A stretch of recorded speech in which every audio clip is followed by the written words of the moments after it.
Namun perlu diperhatikan, kita tidak bisa memprediksi gempa kapan tepatnya terjadi atau tanggal berapa akan terjadi.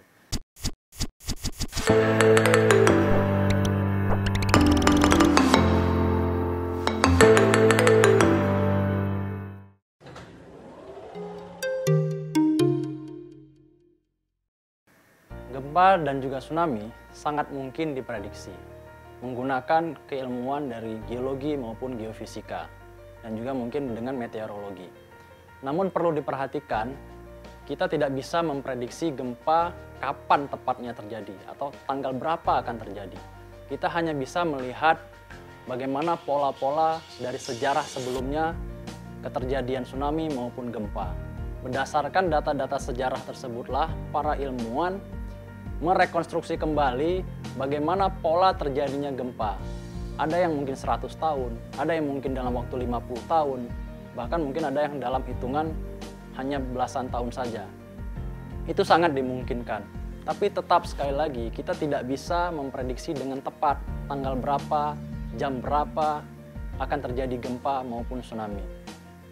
Kemudian, yang perlu diperhatikan lagi adalah tsunami tersebut bisa diprediksi dalam hitungan detik ataupun menit. Namun perlu diperhatikan itu semua membutuhkan dukungan teknologi yang cukup mutakhir. Sebagaimana yang disampaikan oleh BMKG, mereka telah mempunyai begitu banyak sensor di Indonesia tersebar di seluruh lautan, dan sensor-sensor tersebutlah yang akan membantu memberikan peringatan dini. Sensor tersebut kita sebut dengan buoy atau pelampung. Jadi pelampung tersebutlah yang akan mengirimkan sinyal jika ada perubahan kenaikan level muka air laut. Dari situlah kemudian bisa dideteksi bagaimana terjadinya tsunami dengan karakteristik yang tadi sudah kita jelaskan.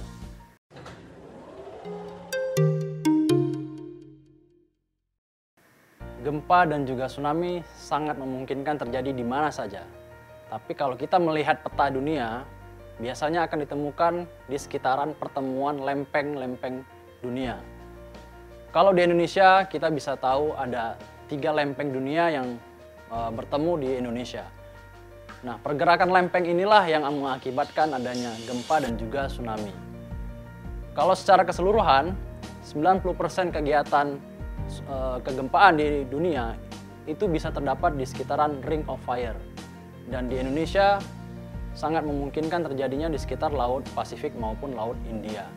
Hal ini sangat dimaklumi terjadi karena berdasarkan pemantauan dari GPS, rata-rata pergerakan lempeng setiap tahunnya itu adalah 7 sampai dengan 12 cm per tahun. Artinya, dalam setiap tahun, lempeng tersebut terus bertemu dengan lempeng yang lain, kemudian menghasilkan gempa dan juga mungkin berpotensi tsunami jika terjadi di tempat-tempat tertentu.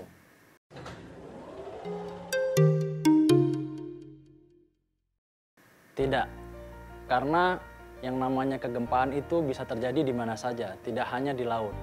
Tergantung di bagian mana terjadinya pertemuan lempeng. Jadi yang menyebabkan hal utama terjadinya gempa adalah pertemuan lempeng. Jadi jika lempeng tersebut memang bertemunya di laut, maka itu bisa saja menyebabkan terjadinya gempa.